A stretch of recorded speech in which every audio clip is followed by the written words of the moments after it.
看这个样子，殷冲似乎是被炼化了。盲眼老者说道：“是啊，被炼化的彻彻底底。”楚风大袖一挥，一阵微风拂过，暗殿殿主本较为完整的白骨便化作飞灰，并非是楚风的力量导致，而是暗殿殿主的白骨实在太过脆弱。看到这一幕，其他守卫又是神情一变。以暗殿殿主的修为，就算化作白骨，可他的白骨也应该是坚不可摧才是，不可能如此脆弱，简直比没有修过武的寻常人还要脆弱得多。而现在这种情况，便验证了楚风与盲眼老者所说的话：暗殿殿主是被炼化而死，而且是被炼化的彻彻底底。血姬，你到底想做什么？楚风低声说道。他是越来越猜不透，那个本是属于他的修罗界灵了，而这种猜不透的感觉，让楚风感觉很是不好。最重要的是他无法确定，那血姬到底是敌是友？怀疑是友，是因为血姬救过楚风，并且还告诉楚风暗殿殿主的魔功；而怀疑是敌，是因为他仍做了很多事，是楚风不知道的。最重要的是，当初血姬在楚风的界灵空间时，血姬所散发出的杀意可不像是假的。禀告主人，禀告大人，有人闯入领地，已被我们捉拿。忽然，一位守卫急匆匆地跑了进来。那擅闯者看见你们了没有？盲眼老者问道。看见了。守卫回道。这还用问吗？杀！盲眼老者果断地回道。可是那个人说他是主人的朋友，来此是来找主人的。守卫说道。我的朋友。听得此话，楚风与盲眼老者皆是一愣，彼此互看一眼，却都没有一个答案。尤其是楚风更是感到吃惊，因为他的朋友现在大部分都躲在幻化之门内，怎么会有人来到这里找他？更何况也没有人知道楚风来到了此处，就算有人找他，也不可能直接来到这里才对。带我去见他。不解之际，楚风说道。而在守卫的引路下，他们来到了一座宫殿。这座宫殿正是之前盲眼老者招待他的宫殿，竟将一个擅闯者带到这里。盲眼老者有些动怒，毕竟这里对于他们的族人来说也是禁地，唯有楚风这种级别的才能在此处招待。是我愚钝，以为他真是主人的朋友。那位赶忙跪在地上，一脸的歉意。无妨，是不是我的朋友，看一看便知道。楚风淡淡一笑，随后说道。开门。嘎吱，此话一出，站在殿门两侧的守卫便赶忙将殿门打开。当殿门开启之后，楚风终于见到了那位自称是他朋友的人，而这个人还真是楚风的朋友。此人乃是王强。王强此刻在大殿之内，坐在椅子上，毫不客气地吃着之前盲眼老者为楚风准备的点心。那叫一个逍遥，那叫一个自在，就像他真是此处的客人一般。尽管那站在他周围的护卫正虎视眈眈地盯着他，好像随时都会将他杀死，但他却依然不惧。楚风，我看你还活着，实在是太高兴了我。见到楚风，王强顿时大喜，擦了擦嘴，便跑到楚风的近前。王强，你怎么会来到这里？楚风惊讶地问道。在见到王强之前，楚风还真没有想到会是王强。不是楚风不拿王强当朋友，而是真的意想不到。我是跟着你来的，见你迟迟不出来，还以为出了什么事，就进来找你了。没想到你过得很好吗？王强拍着楚风的肩膀，哈哈大笑道。那叫一个没心没肺。哎，兄弟。忽然，王强凑到楚风耳边，鬼鬼祟祟，低声细语地说道。你该不会真是他们的主人吧？我看他们好像很怕你啊。此事说来话长，我日后再与你慢慢细说。楚风淡淡一笑，随后对盲眼老者说道。盲叔，此人乃是我朋友，相信你也知道，他曾帮过我，不知能否破例一次，放他一条生路。主人，您说怎样便是怎样，老奴一切听您吩咐。盲眼老者恭恭敬敬地说道。随后，盲眼老者对众人使了一个眼色，而众人也是心领神会的，与盲眼老者一同退了出去。当那殿门关闭后，此处便只剩下了楚风与王强二人。我的个乖乖，你小子还真是这里的主人！我的天啊，那个瞎子老头实力好强，我都看不透。想不到这神之领地竟然有这么多高手，难怪进入此处者都要死呢。我说，既然你有这么多厉害的手下，为什么不早点叫他们出手，反而自己拼死拼活呢？和那个暗殿殿主斗？王强很是兴奋，却也很是不解地问道。看得出来，他似乎还不知道楚风在这里的身份，只是出于担心楚风才擅自闯进来的。等一等，你说是跟着我来到这的，你为什么要跟着我？楚风问道。我也不知道，闲得蛋疼呗。王强笑嘻嘻地说道。你是在暗中保护我？楚风问道。嘿，保护你干嘛？毕竟和你非亲非故的，我是想杀了暗殿殿主，让他们奉我为帝王。没曾想，我刚要出手，你就回来了。出于兄弟情谊，就让你显现威风呗。没想到你那么蠢，竟然放暗殿殿主跑了。我也好奇，那个家伙会跑去哪？而你又说能够找到他，所以才跟着你跑到了这。王强说道。你这话说的，前言不搭后语，前面还说和我非亲非故，后面又说出于兄弟情谊，在这骗鬼呢。你一直隐藏实力，在暗中跟着我，到底有什么目的？楚风凝重地问道。在楚风看来，王强对所谓天才的称谓并没有兴趣，否则以他的实力大可以获取。相反，此人神出鬼没，且实力不容小觑，疑点颇多，让楚风对其身份很是好奇，单纯的好奇。因为不管王强有何目的，但楚风感觉王强心性不坏，是一个可以深交的朋友，但前提是他必须坦诚。罢了，我说还不行吗？我王强这一辈子看谁都不顺眼，就不知道为啥看你还挺顺眼的。虽然你还打过我吧，但总觉得你这个人可交，是个性情中人。所以你要是真死了，我可能会觉得少了点什么。所以你要说我是在保护你，我也不跟你犟了。王强撇着大嘴说道。向来脸皮厚的他，说这番话的时候，竟然还有点不好意思。这么说来，你一直在跟着我？楚风问道。也没一直好吧，只有2次而已，一次是你去那个什么什么道场，还有就是这次也都是巧合，我可没刻意跟踪你，我可不是跟踪狂。王强说道。见王强这样，楚风则释然一笑。虽说王强长得奇丑，但看他这样，倒是也有点萌萌的。虽然心中还有不解，可还是笑着对王强说道：“其实这里的事情我也是刚知道不久，我倒是可以告诉你，不过你要答应我，这件事不能告诉任何人，我的嘴绝对严。”王强举手保证道。见楚风要告诉他这里的事，他显得很是激动。那好，我这就告诉你，不过告诉你之前还有一个要求。楚风说道。啥要求？王强问道。你的实力到底是如何？能否说个实话？楚风问道。在他看来，此刻的王强乃是6品5帝的修为，这个实力已是很强，但楚风却总觉得这并非是王强真正的修为，因为王强说要保护他，这便说明王强的实力肯定要在他之上才对，否则又拿什么保护楚风？罢了，不瞒你了。王强嘿嘿一笑，随后一缕气息散发而出，楚风便感觉到这王强的修为原来已经不在5帝，他的气息是半祖境，他竟然是一位1品半祖。但这还不算，当王强大袖一挥，周遭的祖级武力受其所控之际，楚风感觉到他的逆天战力并非只是简单的逆战3品，而是与自己一样，乃是逆战5品。这样的战力比寻常的5帝以及半祖都要高出2品。尽管早有预料，可是当真正的确定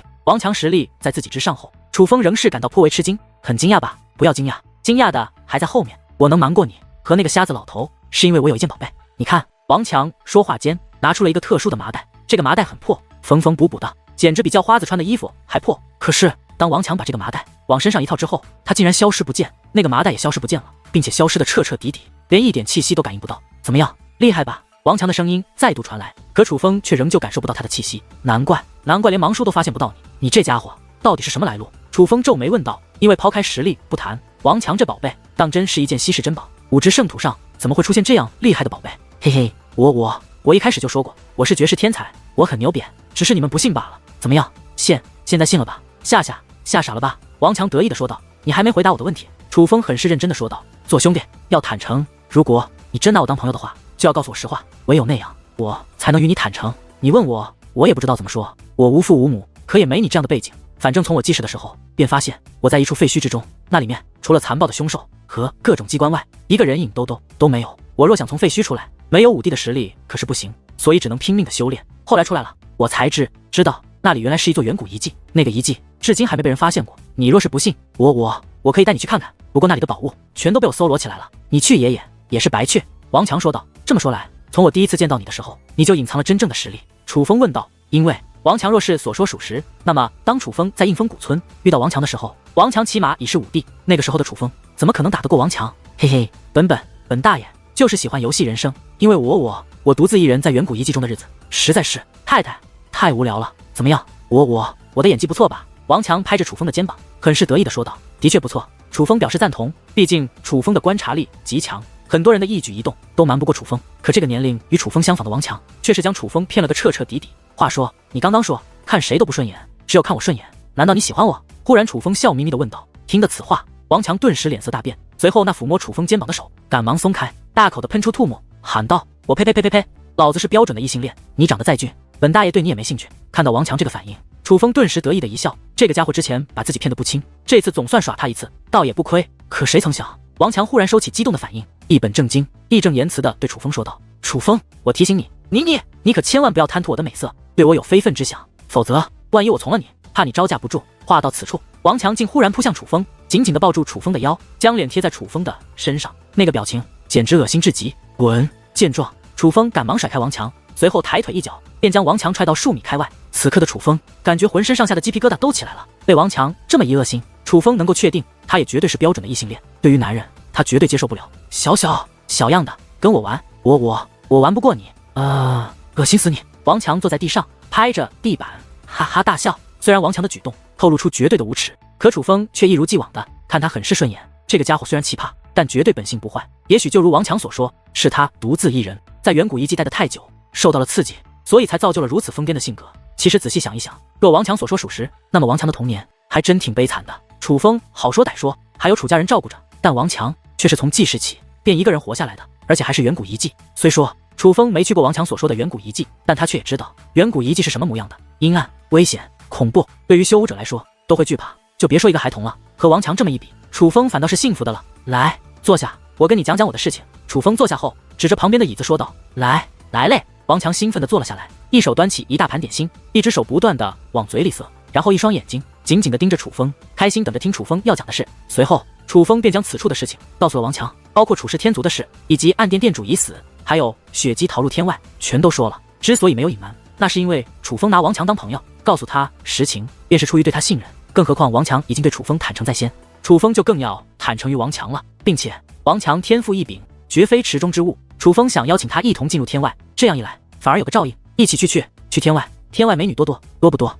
听到楚风的邀请后，王强兴奋地问道：“美女多不多？不知道，强者肯定多到数不胜数。你若想修武一途，走得越来越好，天外是必须要去的。”楚风说道：“其实我早就在这个破地方待够了。既然那个废物暗殿店主都死了，那咱们就走呗。还等什么？现在就出发！”王强兴高采烈地说道。看得出来，他对那未知的天外也是充满了期待。还不行，有一些事还要处理。楚风说道。处理什么？王强问道。复活我的家人。楚风说道。家人？你的家人不是在天外吗？我靠，你都把我说晕了。王强一脸的迷糊。我的事情可多得很，你若想听，我慢慢说给你，不过要在路上说。楚风笑着说道。随后，楚风他便找到盲眼老者，提出他要离开，毕竟他迫不及待的想要去救活自己的家人。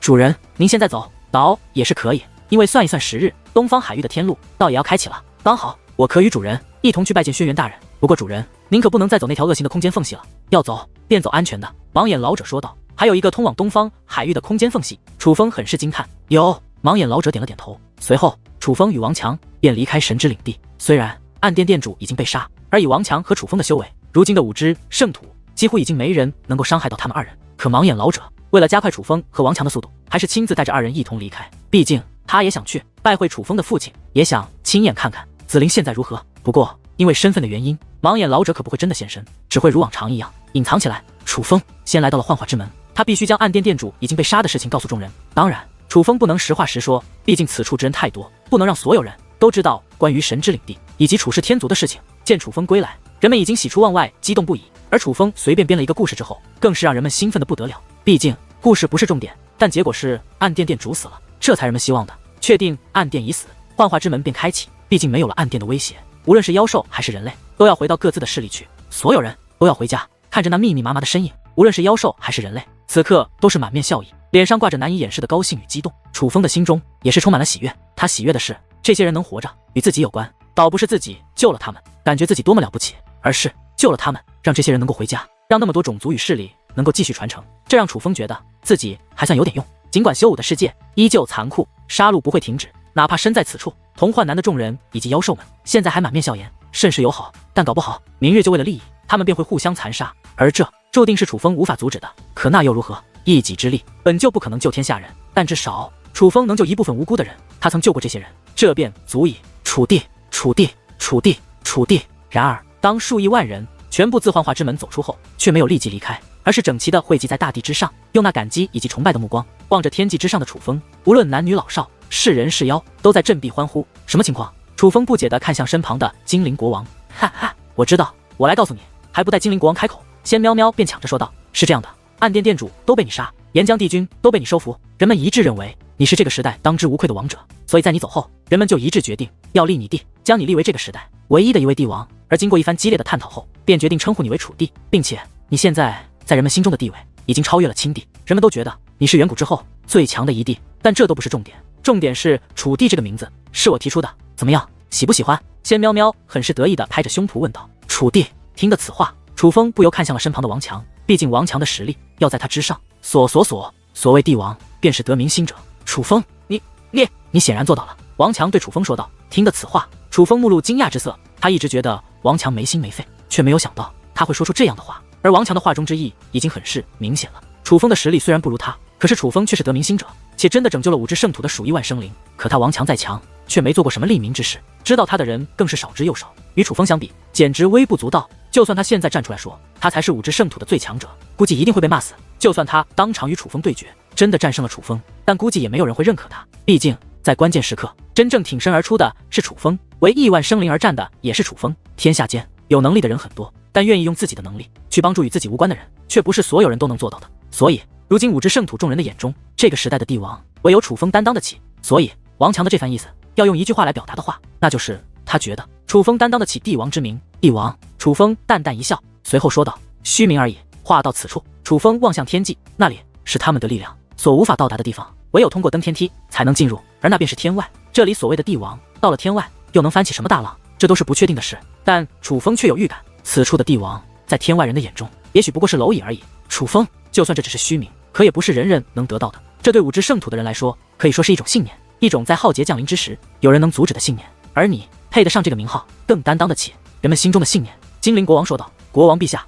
暗殿殿主虽死，可如今的武之圣土却已是狼藉一片，许多势力的家园也都被毁了。无论是妖族还是人类，都要重建家园，而这恐怕都需要远古精灵的力量。大家仍需要您的帮助，而我却要远去。所以，若真要在人们心中树立一位帝王，我觉得您更合适。”楚风说道：“楚风小友，你可不要开玩笑。就算我愿意，这武之圣土的众生也不愿意。你可千万不要和大家说让我做帝王，我估计他们会用唾沫活活把我喷死的。”精灵国王笑道：“楚风，帝王之名非你莫属，你就不要推脱了，因为就连老夫也只认你这一个。”通天仙人也是说道：“众位前辈，你们真是高看楚风了。”楚风自觉有些惭愧，如果说真的是得民心者才配做帝王，那就是真的为武之圣土众生做事的人。楚风只是击败了暗殿殿主，并且他与暗殿殿主斗也是有着一定私心的。可若要提到与暗殿的战斗以及对众生的帮助，真正功不可没的却是远古精灵，而远古精灵的首领精灵国王更是付出极多。更何况现在的楚风虽然仍然在武之圣土，但他的心却早已进入天外。武之圣土的身外之名，楚风早已经不在乎。可是毕竟远古精灵还要在武之圣土生活，一个好的名声对远古精灵日后治理武之圣土会有如虎添翼的作用。楚风，我知道你想的是什么，但你的心意我远古精灵心领了。这里的人并非愚民，他们也都是修武者，他们也都具有智慧，他们更是具备分辨好坏的能力。他们认你为帝王，你便是帝王，就算你劝也劝不了。精灵国王说道。也罢，最终楚风也只能表示妥协，毕竟精灵国王所说很是在理。楚风小友，你刚刚说你要远去，你要去哪？是要回东方海域吗？忽然通天仙人问道。我要去天外。楚风说道。天外，听的这两个字，在场的众人皆是目露吃惊之色。楚风，你知道怎么去天外了？精灵国王更是追问起来。话到此处，还不由得看向了自己的女儿。先瞄瞄一眼，在东方海域，缥缈仙峰有一座阵法，名为登天梯，通过那座阵法便可以进入天外。楚风没有说起神之领地，虽然这些人都是自己信任之人，可是他也不想破坏神之领地的规矩。楚风还是希望能够给盲眼老者他们那些人留一处属于他们的净土。楚风小友，你此话当真？精灵国王越发激动。我准备回东方海域处理一些事情，处理完事情便直接从东方海域离开。喵喵，你与我一同去吧。我有预感，天外修炼资源丰富，以你的天赋去了那里会更有前途。楚风对仙喵喵说道。他之前答应过精灵国王要带着仙喵喵一同进入天外的，而现在自己要走，自然就要带上仙喵喵。况且仙喵喵的天赋的确很强，甚至楚风隐隐觉得仙喵喵的天赋比他还要强。仙喵喵去天外定然会有一席之地。楚风，关于我母亲的事我已经知道了，不过我现在还不想进入天外。仙喵喵说道。喵喵，你属于天外啊？精灵国王劝道。父王，我会去天外的，我也想找到我的亲生母亲，不过我还想多陪父王与姐姐一段时间。仙喵喵看了精灵国王以及灵月公主一眼，一双美眸之中尽是不舍。父王，既然喵喵不急着走，那便不要催她走了，让她再多待一段时间吧，毕竟她还这么小。灵月公主也是舍不得仙喵喵这个妹妹，不由得对精灵国王劝道。也好。精灵国王点了点头，毕竟是自己的亲女儿，自己又岂会舍得？其实他也很想仙喵喵多陪她一段时日。喵喵，就算你日后要一个人去天外，可你此次最好也与我同去一次东方海域，我带你去看一看那通往天外的阵法，日后你想去天外的时候也好知道该怎么去天外。楚风说道。可是通往东方海域的空间缝隙不是恶性的吗？灵月公主担心的说道。我又发现了一座空间缝隙，这座空间缝隙是良性的，很安全。楚风说道。既然这样，我们便一同去吧。楚风小友要走，我们也都该去送一送。通天仙人说道。好好好，大家一起去，我还没去过东方海域呢，好想看一看楚风成长的故土究竟是什么样子的，也好想看一看楚风在东方海域的朋友和亲人。仙喵喵兴奋地说道。既然连通天仙人都要去了，我们自然就不能缺席。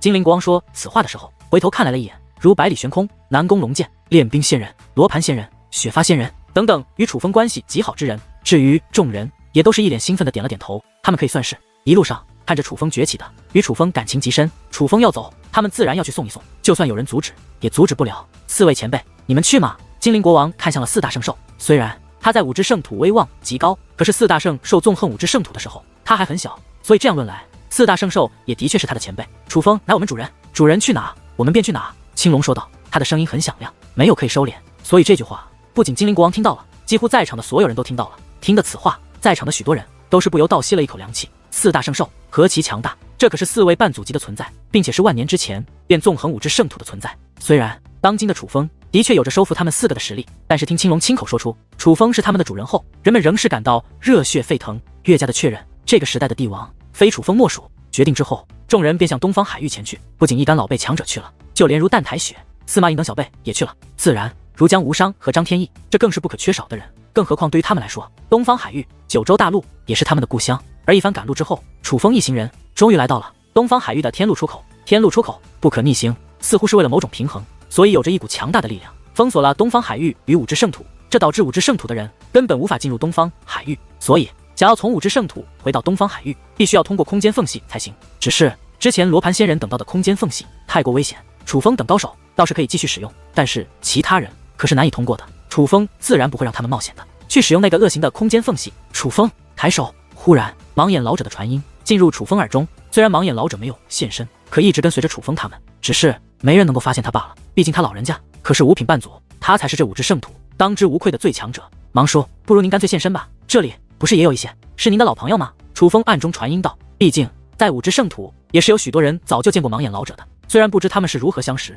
但总归都是认识。至于在东方海域，那认识盲眼老者的就更多了。楚风倒是觉得盲眼老者没必要一直躲着。主人，当初与今日不同，老奴既与主人相认，便不能再对主人有一丝不敬。当初的身份皆是伪装，而今时的身份才是真正的我。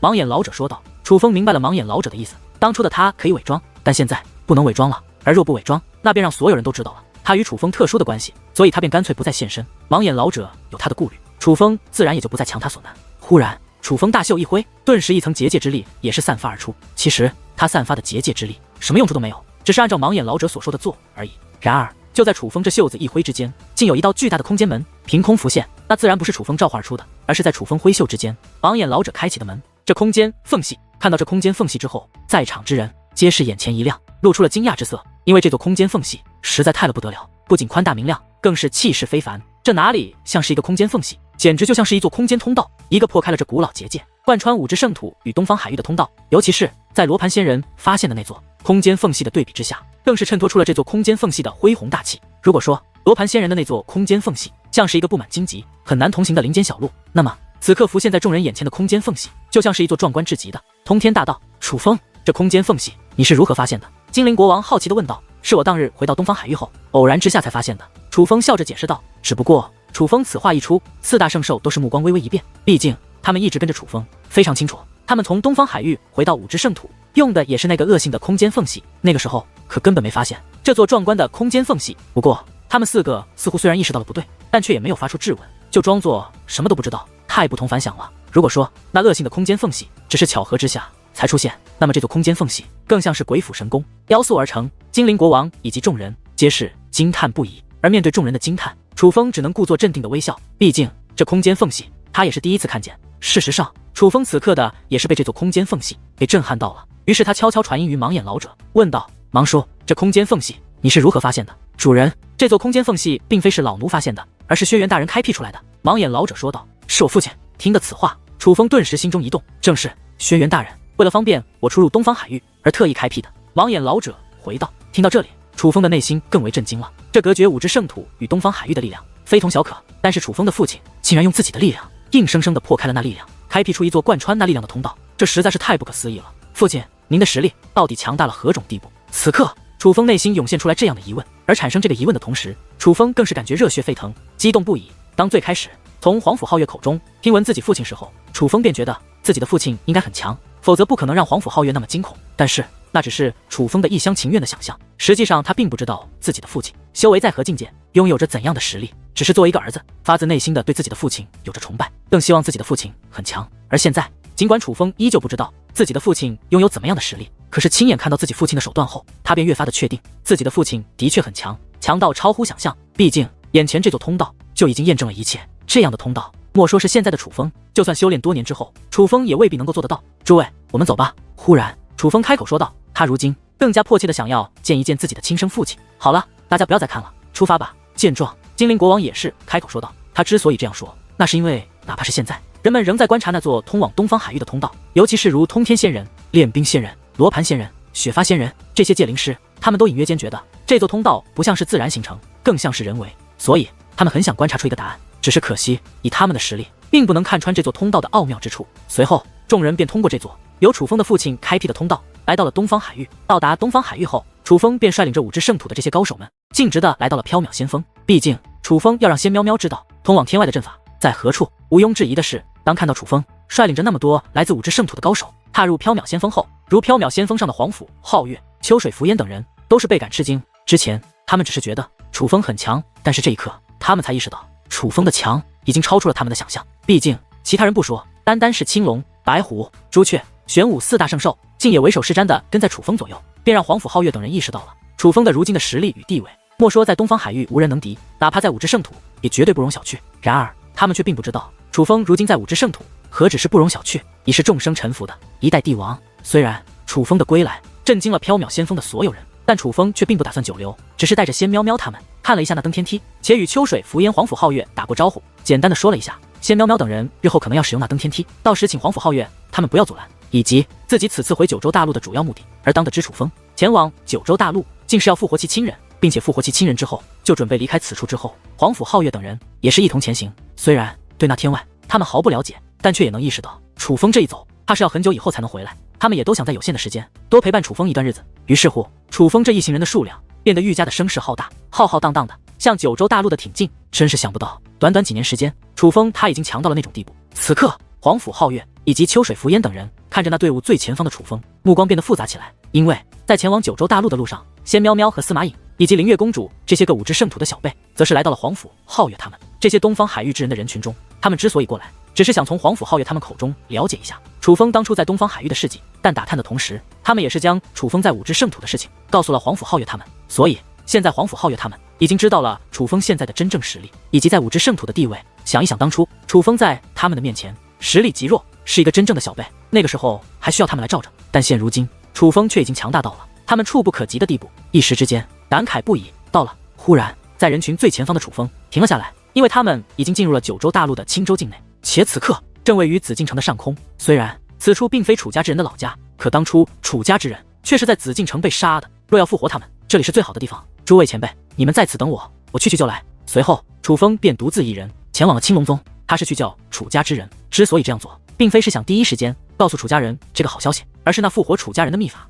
有一个特别重要的地方，那便是至亲之人进行召唤。当初死去的楚家之人可有很多，而有些楚家人与楚风并不亲，所以楚风觉得若想复活更多的楚家人，那便需要更多的至亲之人。而如楚孤羽、楚威、楚成、楚真、楚月、楚雪这些还活着的楚家人都是必不可少的。楚风来到青龙宗，直接将此次回来的目的告诉了楚孤羽等楚家之人。得知此事之后，楚孤羽等人都是吃惊不已，感觉难以置信。毕竟复活之法他们见所未见，闻所未闻，尽管一时之间无法相信，也有些难以接受，世间还有这样的方法。可是他们还是跟随楚风来到了紫禁城，不仅是楚家人跟了过来，就连青龙道人、李长青、诸葛流云等人也都跟了过来。我的天啊，这……然而当青龙道人以及楚孤羽他们看到五支圣土的众多强者后，一个个皆是目瞪口呆，修为差距实在太大了。哪怕五支圣土的那些高手没有刻意的散发出自己的气息，甚至有意隐藏，可是在楚孤羽他们眼中，五支圣土的众位高手却也有着与众不同的气质，这让楚孤羽站在精灵国王等人的面前，有一种小草站在大山之面前的感觉，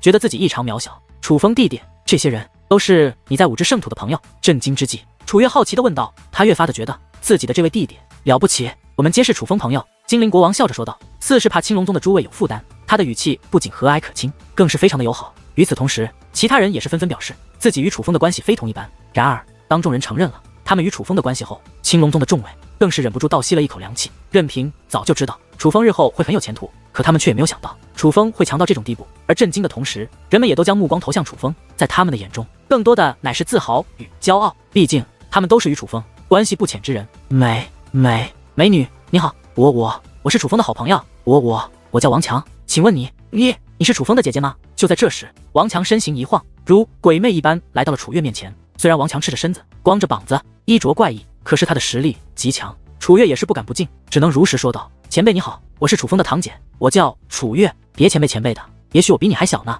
来，握个手吧。王强笑嘻嘻地伸出了自己那肮脏的臭手。在楚月看来，王强就像是一个前辈，人家主动要握手，他哪里敢不从？只是他没有注意到，当他伸出洁白玉手的那一瞬间，王强嘴角的哈喇子都快流了出来。见状，楚风赶忙抬手，直接将王强伸出的手给打了出去，且大喝道：滚开！我楚月姐的便宜你也想占？活腻了不成？别闹！我是那种人吗？王强义正言辞地说道，随后便身形一晃，来到了楚雪的面前，笑嘻嘻地说道：你好，我是楚风的朋友，请问你是楚风的什么人？看着这样的王强，楚风一脸无语，于是干脆不再管他，而是对楚孤羽等人说道：大哥，楚月姐，我们开始吧。弟弟，真的可行？楚孤宇问道。他不太相信楚风可以复活家人，但是与此同时，他又非常希望这个方法是真的。试一试吧。楚风淡淡的笑道，这抹笑容有些忧伤，因为他也无法确定这个秘法一定可行，可他却那么希望这个秘法是有用的，所以楚风很怕，他怕这个秘法不行，怕无法救活他的家人。想到此处，楚风便赶忙布置大阵，为了避免失败，楚风这阵法布置的极为谨慎，每一个细节他都把握到了极致。而阵法布阵完毕之后，如楚风等楚家之人全部盘坐在阵眼之上，入阵完毕，所有人都紧闭双眼，他们要做的很简单，只要散发出对亲人的想念，在内心不断的呼唤家人便可，其他的则要交给楚风。忽然楚风轻喝一声，他此话一出，那阵法之内的55555根白色蜡烛则是一同点燃，与此同时，一股奇异的力量便自阵法之内散发而出。这秘法，这一刻，不管是五至圣土的也好，还是东方海域的也好，所有人都是心中一紧，神色一变。当那蜡烛点亮的一刻，他们都是感受到了那股奇异的力量涌遍全身，那是他们从未感受到过的力量，就仿佛自己的灵魂都被那阵法吸引了一样。看来这复活秘法可行。通天仙人双眼放光，当亲眼见识且亲身感受到那股力量之后，他也是意识到了这复活秘法绝非空谈，而是确有其用。只不过当足足1日过去之后，也是未能看到一个灵魂体成功凝聚，并且如通天仙人他们这些强大的界灵仙人，也是未能感受到任何一丝残魂的出现。这样的结果不免让人们有些遗憾，越来越多的人开始觉得这复活秘法行不通。当足足2日的时间过后，坐在阵法之内的楚孤宇睁开了眼睛，这一刻才发现，如楚真、楚月他们早就睁开了眼睛。他们不仅睁着眼睛，且脸上皆是挂着失望与忧伤的神情。失败了吗？这一刻不用他人说，楚孤宇自己也明白，这复活秘法就算有效，可是他们此次似乎也是失败了。听得楚孤宇此话一出，在场的许多人尽管不愿承认，可却也是微微点了点头。当确认失败，楚孤宇的眼中也是涌现出了极度的悲伤。尽管从一开始他们就没有抱着太大的期望，可总归还是抱有了期望的，所以尽管早就知道可能会失败，可当真的失败的时候，还是难免感到忧伤。弟弟，忽然楚孤宇目光一致，他发现所有人都睁开了眼睛，但楚风却没有。楚风不仅闭着眼睛，他的身体还不断散发出结界之力，融入那阵法之中。当听到了楚孤宇的呼喊，楚风则是睁开了眼睛，他淡淡一笑，说道：“再试试。”话罢，楚风便再度闭上了眼睛，继续催动这复活秘法。见状，楚孤宇等人也是随之闭上了眼睛。就这样，楚孤宇等人又坚持了1天、2天、3天，当到了足足第7天的时候，仍然没有任何起色，几乎所有人都绝望了。他们觉得楚家人怕是不可能被复活，然而楚风却还在坚持着，无论谁劝都是没用。弟弟，我知道你很想复活父亲和爷爷他们，我们又何尝不是？可是我们也要认清现实，不要再坚持了，再这样下去，你的身体会垮的。楚孤宇站在楚风的身前劝着。此刻，所有人都围在楚风的周围。我知道，再试试，再试1天，若不行，我便放弃。楚风睁开眼睛，笑眯眯地说道。他这笑容看起来很是轻松，可是他此刻的脸色却是有些难看。足足7日7夜，源源不断地催动这阵法，楚风消耗极大，身体已经有些吃不消了。毕竟这座阵法不同寻常阵法，而楚风也是特殊的脉力，哪怕他的结界之术很强，但这样下去怕也是不行。可哪怕这样，他还在逞强，自然人们既心酸又心疼。楚风，你若坚持，我们都同意，只是时间怕是来不及了。就在这时，皇甫皓月说道：“前辈放心，我还撑得住。”楚风说道：“不是指你的身体。”皇甫皓月说道：“那是什么？”楚风问道：“是天路，你不是要进天路吗？”皇甫皓月说道。听得此话，楚风顿时瞳孔一缩，随后问道：“天路开启的时间快到了？”“是的，你若想去的话，恐怕现在必须要动身了。”皇甫皓月说道。这一刻，楚风看着眼前的复活秘法，心中颇为复杂。其实他不是不知道自己失败了，只是他不想轻易放弃。可是现在他似乎不得不放弃了，因为楚风进入天外之前是一定要去看一看他父亲的。但是楚风父亲给盲眼老者的通信符，盲眼老者已经用过，现在没有办法联系到楚风的父亲。想要见其父亲，唯一的办法就是从天路进入，然后再去楚家位于天路之中的禁地。而天路每年只开启1次，若错过了这次，楚风就要再等1年。诸位前辈，请暂去青龙宗休息，待自天路回来后，我还想再试一次这复活秘法。楚风对众人说道。楚风，真的不用我们陪同？通天仙人问道。楚风摇了摇头，看着4大圣兽说道：“他们4位陪我便可。”决定之后，楚风百年与4大圣兽再度向东方海域飞掠而去。而在路上，一直隐藏起来的盲眼老者也是终于现身，毕竟由他来带路，速度会更快一些。这位不是？看到盲眼老者之后，4大圣兽也是神情一变，他们自然认识盲眼老者，毕竟他们与楚风经历了一切。只是此刻盲眼老者的气息却让他们很是惊讶，哪怕他们当年跟随清玄天，可是却也从未见过如盲眼老者这般强大的人。至于楚风，并未隐瞒4大圣兽，而是将盲眼老者的身份全都告诉了4大圣兽。得知楚风的身份之后，4大圣兽也是颇感震惊，他们没有想到楚风的身份竟然如此尊贵，在5支圣土如此强大的势力，竟然只是楚风家族的奴仆。主人，等下见到轩辕大人，还是与轩辕大人说一下月仙的事吧。其实宝奴本来想与你相认后，再从月仙那里收回苏柔与苏美帝肉身，只是自从幻化之门月仙逃脱之后，老奴便再追踪不到他的踪迹，此事只能有请轩辕大人帮忙了。盲眼老者说道。盲眼老者清楚，楚风与4大圣兽日后可是要进入天外并肩作战的，所以有什么事也并未隐瞒，而是直接当面说了出来。若是父亲肯帮忙，那便好了。楚风自然也很想要帮苏柔和苏美夺回肉身。然而听到盲眼老者与楚风的话后，4大圣兽的目光却都不同程度的有所变化，在彼此互看一番后，似是暗中做了一番商量，这才由青龙开口说道：“楚风，有一件事，我想也是时候告诉你了。”青龙前辈，不知是何事？楚风问道。关于月仙，青龙说道。月仙？楚风先是一愣，但是想到他们4个一直跟随清玄天，想必当初清玄天与月仙接触的时候，他们也都在场，对月仙应该更为了解，便说道：“4位前辈，有什么事，你们不妨直说。”楚风，如果捉到月仙，请不要伤害他。青龙说道。为何？楚风问道。其实楚风能预感到月仙本性不坏，虽然强行占据了苏柔与苏美的肉身，但楚风觉得他应该也是有着难言的苦衷，所以就算青龙他们不开口，他也并不打算伤害月仙。但是青龙他们竟然为了月仙与楚风求情，楚风便觉得可能另有隐情。我们答应过清玄天，不能说对任何人说起他与月仙的事情，我只能告诉你，清玄天与月仙的关系非同一般，所以楚风能否给我们个面子，也给清玄天一个面子，不要伤害月仙？青龙以恳求的语气说道。这一刻楚风明白了，原来青龙他们这求情是替清玄天求的，而楚风虽然早就知道清玄天与月仙有着一段渊源，却没有想到还有这特殊的关系。若月仙肯交出苏柔和苏美的肉身，我定然不会伤害他，可他若不肯，那我也没有办法，毕竟苏柔与苏美乃是我心爱之人。楚风没有将话说得太死，不管月仙是好是坏，可他强行占据了苏柔与苏美的肉身是真的，若是他迟迟不肯归还肉身，楚风也不会因为月仙曾救过自己便与他客气，毕竟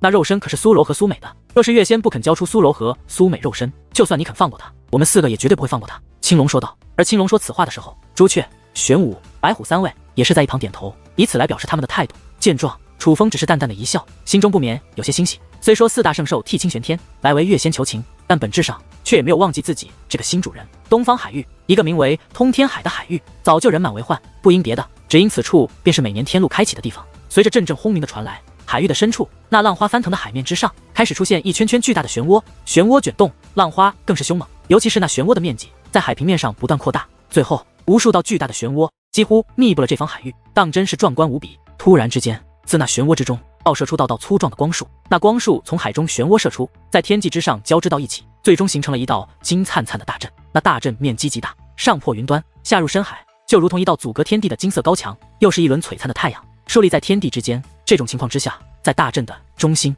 一个入口也是随之浮现出现了。这一刻，浩瀚的人海之中传来了震耳欲聋的呼喊声，所有人都情绪高涨，激动不已，因为他们都知道，到了此刻，天路算是正式开启了。只是面对天路的开启，人们虽然兴奋，可真的敢踏入其中的却是几乎没有。众所周知，天路虽然可以通往那传说中的5之圣土，但天路的凶险却也是令人深深忌惮的。然而就在这时，忽然虚空一震，所有人都是感觉天地剧烈一晃，甚至修为稍弱者更是在半空跌倒，落入海水之中。怎么回事？这一刻，许多人都慌了，就连年迈的前辈高人也是目露惊慌之色。虽然先前那种感觉只存在一瞬间，但却仿佛末日崩塌，让人们心有余悸。只不过却没人知道，刚刚的天摇的晃是因为有人快速的经过，从而造成的波动。就在所有人都内心惊恐之际，楚风与盲眼老者以及青龙白虎朱雀玄武4大圣兽已经成功进入天路之中。进入天路，起初是一片黑暗，给人的感觉这里就像是一个无底洞，但是一路前行，很快的前方便出现了光芒，那是湛蓝色的微光，是一种漂浮物体所发出的。那湛蓝色的光体有西瓜大小，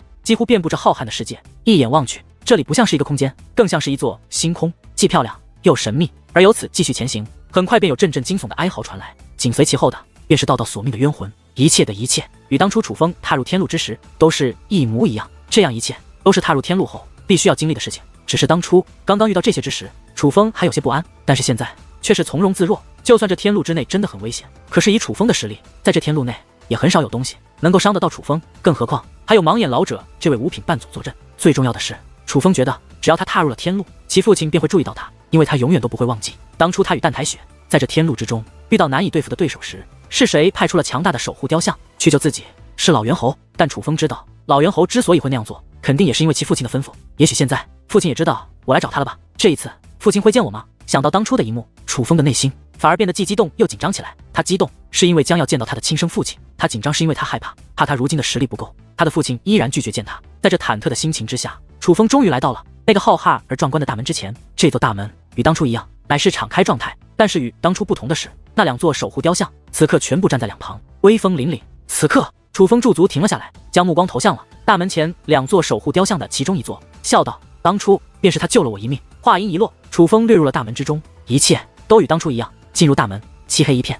哪怕楚风如今身为7品武帝，龙纹界灵师，可是以楚风的手段，在这里仍是什么本事都施展不了，就像是一个瞎子。唯有前方那隐隐若现的光芒，吸引着楚风几位前行。终于靠近了，而楚风的内心变得越发激动起来。那火光是一堆篝火，但这不是重点，重点是篝火旁边坐着的身影，那是一个骨瘦如柴、身穿破旧布衣的猿猴，而这位正是老猿猴前辈。见到老猿猴，楚风兴奋得很，尤其是发现，哪怕是现在，可老猿猴在他的面前依旧深如井水，对方的实力，楚风根本就看不透。楚风，你来了！老猿猴见到楚风，则是站起身来，一张猴嘴微微上翘，露出了淡淡的笑意。这与当年相比，可谓截然不同。当年老猿猴看到楚风是满眼的凌厉，态度凶狠，可是如今却是满眼的亲切，就仿佛他也一直在期盼楚风的到来一般。老奴拜见大人。见到老猿猴，王眼老者赶忙施以跪拜大礼。然而王眼老者还未真的跪下，老猿猴便袖子一挥，直接将王眼老者给拖了起来。不必多礼了，快随楚风进去吧。老猿猴说道，但是目光却是淡淡的扫了一眼4大圣兽，说道：“不过他们4个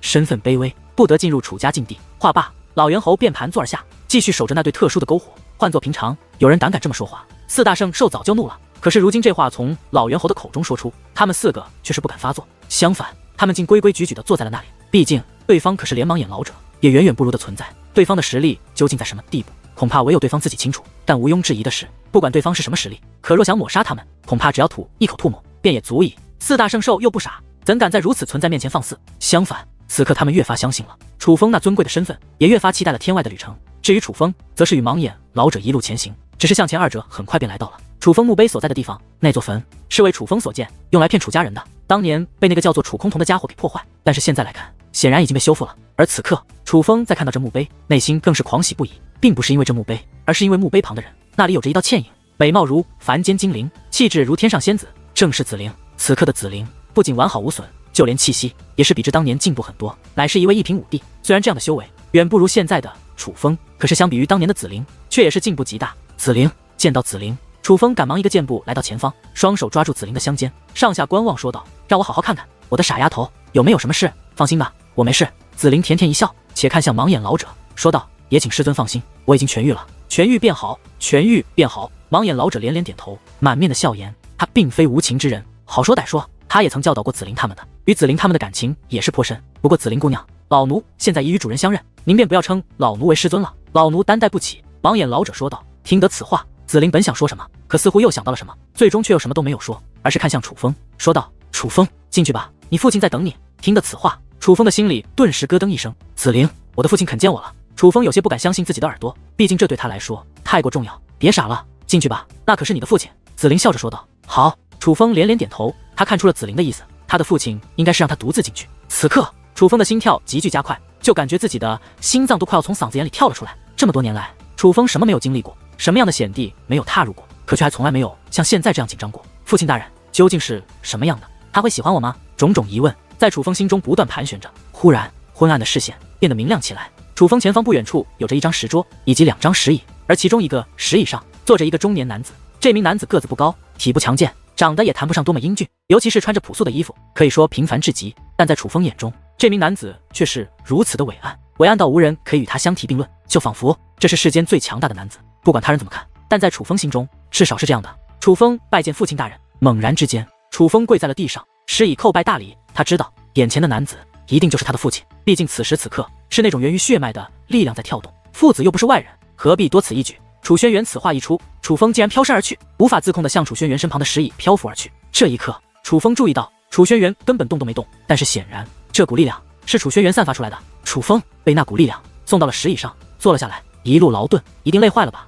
吃点东西，补充一下体力吧。楚轩辕亲自抓起一个点心，递给了楚风。这一刻，楚风才注意到石桌上摆放的点心与水果，虽然都很简单，可却都是楚风最爱吃的东西。此一刻，楚风顿时感觉鼻头一酸，他看得出来，这些定是他的父亲精心准备的。多谢父亲大人。楚风说话间便接过了那其父亲递过来的点心。什么大人小人的，我是你的父亲，你是我的儿子，你的血肉便是我的血肉，世间没有比我们更亲之人，所以直接叫我父亲便可，父子之间无需太多的礼节。楚轩辕淡淡的笑道，这一笑却是满眼的慈爱。是父亲。此刻楚风也是放下拘谨，释然的笑了，随后他也不客气，手握一个那个点心，便大口的咬了起来。倒不是楚风饿了，只是他想尝一尝父亲为他准备的点心，这可是他有生以来第一次吃到亲生父亲为他弄的吃的。然而那点心刚一入腹，楚风便感觉到一股暖洋洋的气流涌遍全身，本有些劳累的楚风竟顿时精力充沛，容光焕发。这点心绝非寻常的点心，里面有着特殊的力量，比楚风身上最厉害的丹药还要管用。这样的点心，莫说东方海域，就算五只圣土也没人能做得出来。此刻楚风更是感到了他父亲的用心，因为无论是这点心还是这水果，定然都是他父亲亲手所做。凡儿，这些年你无父无母，是父亲无能，才苦了你。忽然楚轩辕满含歉意地说道：父亲，您千万不要这样说，当年之事猿猴前辈都与我说过，虽然具体细节并不清楚，但孩儿知道是孩儿拖累了你和母亲。楚风放下手中的点心，满脸自责地说道：你一个孩子哪里有错？错的是楚氏天族。楚轩辕说道：父亲，当年究竟发生了什么？楚风问道。我知道你心中的疑问很多，别急，为父慢慢为你解开。楚轩辕淡淡一笑，便说道：首先你要了解这浩瀚无垠的修武世界。听得此话，楚风顿时心中一动，浩瀚无垠的修武世界，那可是楚风一直想要了解却无法了解的，现在终于可以了解了吗？据目前所知的修武世界，可以大概分为上、凡、下三界。远古之后，因天赋不同，各个种族生活的世界便也不同。下界修武者天赋最弱，凡界其次，上界者的修武天赋便相对较好。所谓天外，是指一方天地之外。对于下界之人来说，上界是天外，凡界也同样是天外。而现在我们所在的这方世界被称为祖武下界。楚轩辕说道：祖武下界，我们生活的世界是最下等的世界，难怪那个暗殿殿主会如此不将五只圣土的人放在眼中。楚风终于知道暗殿殿主为何那般自负了，并且暗殿殿主还一口一个的下等生灵来称呼五只圣土的人。原来五只圣土以及四方海域的人真的生活在一个下等的世界里。理论上是如此，但凡事都有个例外，并非下界就永远都不会出现超越凡界甚至上界的强者。就毕竟我楚氏天族就源于这祖武下界。再比如众多下界，其实每年都会有佼佼者通过登天梯进入凡界，并且在那些下界之中也都知道关于凡界与上界之事，但祖武下界却无人知晓。祖武下界是为数不多已经与天外脱轨的下界。你知道为什么吗？楚轩辕说道。是因为我们楚氏天族是楚氏天族封锁了唯一一个可以通往凡界的登天梯。楚风说道。毕竟除了东方海域缥缈先锋境内的那座登天梯外，对于五只圣土来说，唯一的一座登天梯便是神之领地的那座。可是因为盲眼老者他们的存在，五只圣土的人几乎没有人可以使用那座登天梯。想到这里，楚风还觉得挺不公平的，毕竟这等于说是楚氏天族抹杀了这方世界之人通往天外的权利，这只是其一，但却并非重点。楚轩辕淡淡一笑说道：真正的强者若要崛起，不会受人阻拦。父亲，您的意思是祖武下界的修武者不如其他下界的修武者？楚风问道。的确如此。楚轩辕感叹道。除了我楚氏天族之外，祖武下界之人的天赋当真是极差。莫说这些人无法进入天外，就算真的进入天外，去到了那更高一层的凡界，可是在那里也只能是被人奴役，受人欺凌。想一想，此处的佼佼者到了凡界却成为最卑微的存在，是多么的可悲。楚轩辕说道。的确如此。楚风点了点头，但这不是重点，重点是你知道为何此处被称为祖武下界吗？楚轩辕问道。为什么？楚风问道。相传在远古时期，此处是修武者的发源地，那传说中的命运始祖便是生于此处。楚轩辕说道。这么说来，之前芒叔为我说的那个关于远古的传说是真的？楚风问道。他不会忘记当初在东方海域无极血海之中第一次遇见盲眼老者的时候，盲眼老者为他讲述的那个故事。远古之事太过遥远，那个时候的事情谁知哪个是真哪个是假？可不管传说是真是假，但一个下界没落至此也实在可悲。所以你也不能怪别人看不起此处之人，自负或不自负是他人的事，但自身实力卑微，自然也就不能怪他人看不起自己，否则也只是自欺欺人而已。楚轩辕说道。父亲所言极是。楚风是真的觉得自己父亲所说的很是在理，强者看不起弱者是强者的不对，但是身为弱者却也不能扼杀被看不起的权利，毕竟弱不是理。所以芬儿，你也要明白一点，虽然你在此处天赋卓越，被誉为绝世奇才，且的确高人一等，但你可千万不要自负，因为你生活在一个众下界之中最弱的一个下界之内，可实际上你本该属于上界。楚轩辕郑重其事地提醒道。父亲，这么说来，楚氏天族现在不是在凡界，而是在上界？楚风问道。楚氏天族不仅在上界，还是一方上界的统治者。楚轩辕说道。想不到我的家族如此厉害。楚风感叹不已。虽然楚风内心憎恨楚氏天族，可身为楚氏天族的一员，想到自己的家族有着那么高的地位，还是有些骄傲的。憎恨归憎恨，憎恨的是那些为难他们父子的人，但却不能忘记先辈们打下的江山，不能忘记自己体内流淌的血脉是源于哪里。楚风能够想象，楚氏天族从一个下界走出去的家族，成为上界的主宰，这一路走上去定然很不容易，肯定付出了许多代价，这可能是无数前辈用血换来的地位，这一切应当得到尊重。反而眼光不要局限于此，上界虽强，可在浩瀚天外之中，上界也是数不胜数，而在上界之上还有着多个星域。楚轩辕说道。星域？楚风眼前一亮。如果说下界、凡界、上界皆是天上的星辰，那么星域便是指一方星空，而每一个星域都有一个强大的势力主宰着。楚氏天族的野心便是成为一方星域的主宰者。楚轩辕说道。听得此话，楚风也是忍不住在心中倒吸了一口凉气。尽管早有猜测，但这一刻楚风才真正的意识到修武世界是多么的广阔与浩瀚。尽管之前蛋蛋总是讽刺楚风，说他是井底之蛙，说他看到的是冰山一角，但他却没有想到天下间的修武者是这么的多。莫说是一个人，哪怕是这祖武下界与这浩瀚的天外相比，恐怕也是沧海一粟。毕竟漫天的星辰是那样的多。